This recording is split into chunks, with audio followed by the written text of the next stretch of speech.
Hello students, आज हम करेंगे क्लास 8 एनसीईआरटी मैथ के एक्सरसाइज 2.2 को। चैप्टर है हमारा linear equation in one variable. ठीक है, हमने अपनी लास्ट वीडियो में एक्सरसाइज 2.1 को और उसके इंट्रोडक्शन पार्ट को पूरा कर लिया था।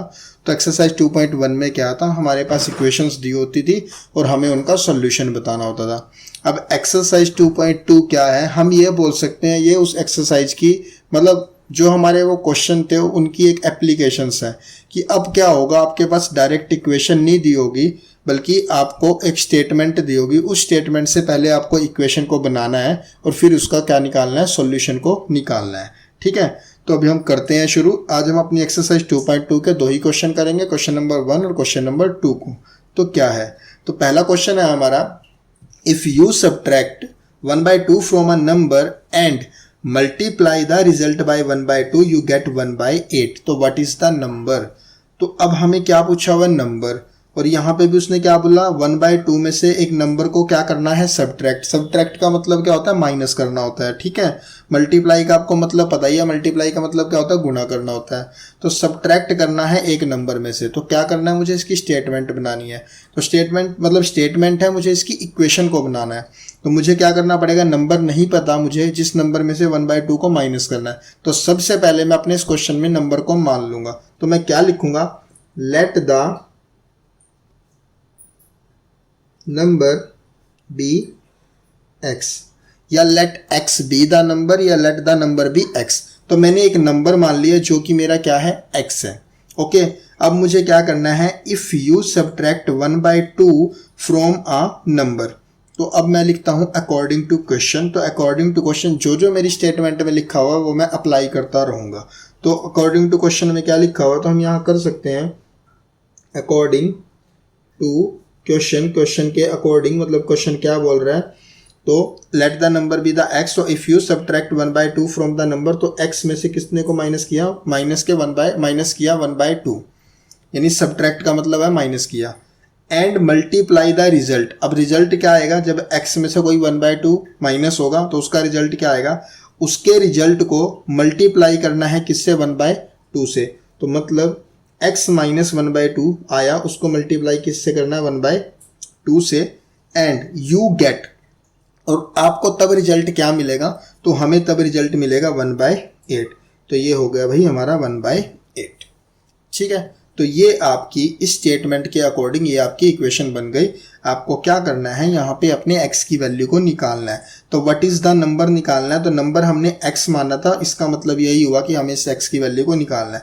तो अभी आपकी एक इक्वेशन बन गई, इसको आप सॉल्व कर सकते हो। तो सॉल्व करने में क्या करोगे, 1/2 है, इसके साथ यानी ये 2 मीन्स के डिवाइड में है, तो ये 2 हमारा उधर चला जाएगा, या ठीक है, तो 2 हमारा उधर गया तो कितना हुआ, x माइनस 1/2 इक्वल टू 1/8।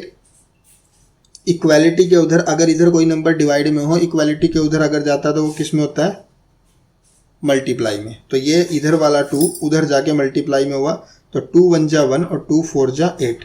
तो ये हमने कट गया, तो कितना आ गया, 1/4। ठीक है, तो x माइनस 1/2 इक्वल टू मेरा आ गया 1/4। 1 इंटू 1 1 और डिवाइड में 4। अब इधर x की वैल्यू चाहिए, इधर माइनस का 1/2 है तो ये उधर जाएगा, तो इधर माइनस 1/2 है, 1/2 के साथ माइनस का साइन है तो उधर जाके प्लस हो जाएगा। तो x is equal to 1/4 plus में 1/2। तो x इज इक्वल टू 4 और 2 का एलसीएम बच्चों 4 होता है, 4 को 4 से डिवाइड करेंगे तो 1 आएगा, तो 1 प्लस 4 को 2 से डिवाइड करेंगे तो 2, 2 को 2 1 से मल्टीप्लाई करेंगे तो 2, तो 2 1 जा 2, तो 2 प्लस 1 यानी ये हो गया मेरे पास 3 और डिवाइड आ गया 4। तो x की वैल्यू मेरे पास क्या आ गई, 3/4। तो बच्चों ये हमारा आंसर हो जाएगा। हमें यही पूछा था कि इसका नंबर का सॉल्यूशन या व्हाट इज द नंबर। तो नंबर क्या है, नंबर मैंने x माना था और x की जो मेरी वैल्यू आ गई यहाँ पे वो कितनी आ गई, 3/4। तो ये आपके इस एक्सरसाइज के क्वेश्चन ऐसे ही होंगे सभी, कि हमारे पास स्टेटमेंट दी होगी, उस स्टेटमेंट को आपको समझना है, उससे फिर आपको इक्वेशन को बनाना है, और जब आपकी इक्वेशन बन जाए तो बस फिर आपको उसका सॉल्यूशन निकालना है। ठीक है, तो ये चीज़ समझ आ गई, x इज इक्वल टू, तो x की वैल्यू आ गई 3/4 और ये हमारा क्या हो गया, इसका आंसर। ठीक है, तो अभी चलते हैं अपने सेकंड क्वेश्चन पे।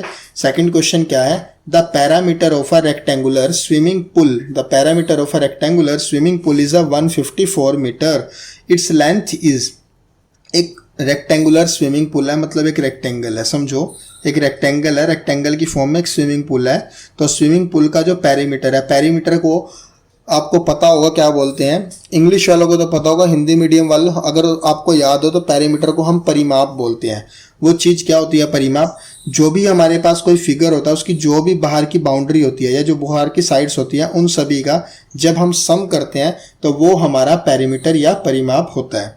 तो perimeter of a rectangular swimming pool is a 154 metre, its length is 2 metre more than twice its breadth. कहता है जो मतलब स्विमिंग पूल की जो लेंथ है वो उसकी ब्रेथ की लेंथ होती है, हमारी लंबाई यानी जो लेंथ है वो उसकी ब्रेथ की, ये एल है ये बी है, जो लेंथ है मतलब जो हमारी लेंथ है वो उसकी ब्रेथ की 2 मीटर मतलब ज़्यादा है, एंड ट्वाइस का मतलब क्या है? उसके दुगने से, मतलब जो भी हमारी ब्रेथ है उसका अगर मैं 2 टाइम्स करूं और फिर उसमें 2 जोड़ दूं तो वो हमारी लेंथ होगी। तो इतनी ज़्यादा है, तो what is the length and breadth of the pool? तो अब देखो लेंथ का रिलेशन दिया है ब्रेथ से, तो मुझे क्या लेट करना पड़ेगा यहाँ पे? तो पहले मुझे ब्रेथ को लेट करना पड़ेगा, तो मैं यहाँ लिखूंगा let the breadth of the swimming pool is, let the breadth of the swimming pool is कितनी? x। तो इसको मैंने कितना मान लिया बच्चों? x मान लिया। अगर मैंने अपनी ब्रेथ को x मान लिया, अब अकॉर्डिंग टू क्वेश्चन क्या बोलता है? Then the length will be, length कितनी होगी? देन द लेंथ इज, हाँ तो ये लाइन देखो, ये वाली लाइन क्या थी? 2 मीटर मोर, 2 ज़्यादा है, देन ट्वाइस इट्स ब्रेथ। ठीक है, तो मतलब इसकी ब्रेथ हमारी कितनी थी? x थी, तो इसका 2 टाइम्स करना है ब्रेथ का, और इसमें कितनी ज़्यादा है? 2 मीटर, और इसमें कितना जोड़ देना है? 2। तो ये हमारी कितनी आ गई? ये मैंने ब्रेथ मान ली थी x मीटर, ये मेरी आ गई लेंथ। आई समझ? तो ये मेरी लेंथ और ब्रेथ आ गई। अब बात करते हैं, मुझे लेंथ और ब्रेथ इसकी निकालनी है, तो मुझे इसकी एक इक्वेशन बनानी पड़ेगी। तो मुझे इस इक्वेशन में रेक्टेंगल का क्या दिया हुआ था? क्या दिया हुआ था बच्चों? पेरीमीटर। तो अभी आपके याद होगा, हम अपनी क्लासेस में पढ़ चुके हैं पहले कि पेरीमीटर ऑफ रेक्टेंगल क्या होता है। तो पेरीमीटर ऑफ रेक्टेंगल हमारा होता है 2 इंटू एल प्लस बी। क्या होता है? 2 इंटू एल प्लस बी। ठीक है, तो हम क्या लिखेंगे अब? वही अकॉर्डिंग टू क्वेश्चन, या मतलब क्वेश्चन क्या है, वैसे तो हम चल ही रहे हैं अकॉर्डिंग टू क्वेश्चन। तो अभी हमें क्या करना है? हमें इसका मतलब पेरीमीटर को लिखना है। तो पेरीमीटर लिखने के लिए हम क्या करेंगे? तो हम यहाँ पे लिखेंगे, यहाँ पे लिखो आप पेरीमीटर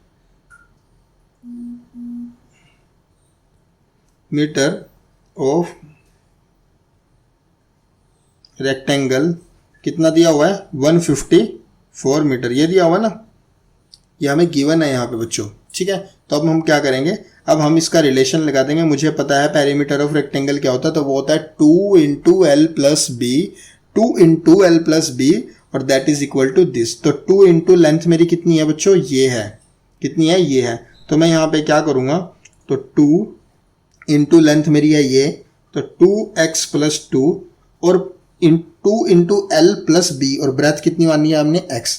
तो ये हो गया मेरा इसका पेरीमीटर ऑफ रेक्टेंगल का फॉर्मूला, 2 इंटू यानी ये ब्रैकेट शुरू हुई l प्लस बी, और दैट इज इक्वल टू 154। ठीक है, इतना चीज समझ आ गई। अब इसको सॉल्व कर लो। देखो अब सॉल्व कैसे होगा? तो सबसे पहले बोर्ड मास हमें क्या बोलता है? सबसे पहले ब्रैकेट को सॉल्व करो। तो ब्रैकेट को सॉल्व करने के लिए यहाँ क्या होगा? देखो अंदर देखो, ये 2x है और ये x है। जब 2x में जब x अकेला लिखा हो इसका मतलब होता है 1x, और 2x में जब आप x को जोड़ दोगे तो आपका कितना आ जाएगा? 3x, और प्लस में 2, और इक्वल टू 154। बाकी सब ऐसा रहेगा, सिर्फ मैंने इस चीज़ को सॉल्व कर लिया। 2x प्लस x को जोड़ा, 3x प्लस था तो प्लस रखा, 2 का 2 रखा। अब ये इसके साथ मल्टीप्लाई में है, तो आप इसको मल्टीप्लाई कर सकते हो अंदर, क्योंकि ये ब्रैकेट के बाहर 2 है, तो ये आपका जो 2 है ये दोनों से मल्टीप्लाई होगा, इस नंबर से भी होगा और इस नंबर से भी होगा। ठीक है, या दूसरा तरीका जो हमने पहले किया है, हम क्या करेंगे? 2 इस पूरे के साथ मल्टीप्लाई में है, तो 2 को हम इक्वालिटी के इधर लेके आएंगे, तो 154 के बाद कहाँ चला जाएगा? वो डिवाइड में।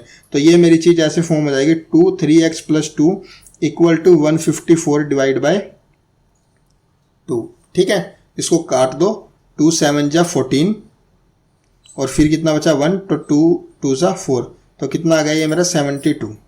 ठीक है, कितना आ गया 72। अब आपको करना क्या है, अब आपको और 2x, ठीक है, अब आपको यहाँ पे इसको उधर लेके जाना है, मतलब ये जो आपका 2 था इसको आप राइट में लेके जाओगे। ठीक है, यही करेंगे, इस 2 को हम उधर लेके जाएंगे तो ये कितना हो जाएगा 3x इक्वल टू, ये 2 उधर जाएगा तो बच्चों कितना हो जाएगा, बोलो क्या होगा, 2 7 और थोड़ा 1 मिनट, ये 2 7 जा 14, 1 मिनट 14 और फिर 14, ये बच्चों यहाँ पे 2 7 आना था, 72 नहीं आना था, ये आपका 77 आना था। कितना आना था 77। इसको देख लेना, 154 को जब आप 2 से डिवाइड करोगे तो 77 आता है, तो 77 आएगा और इस 2 को इधर प्लस का था उधर जाके माइनस का हो जाएगा, तो 77 माइनस 2, तो 3x कितना हो जाएगा, 77 में से 2 गया 75 हो गया।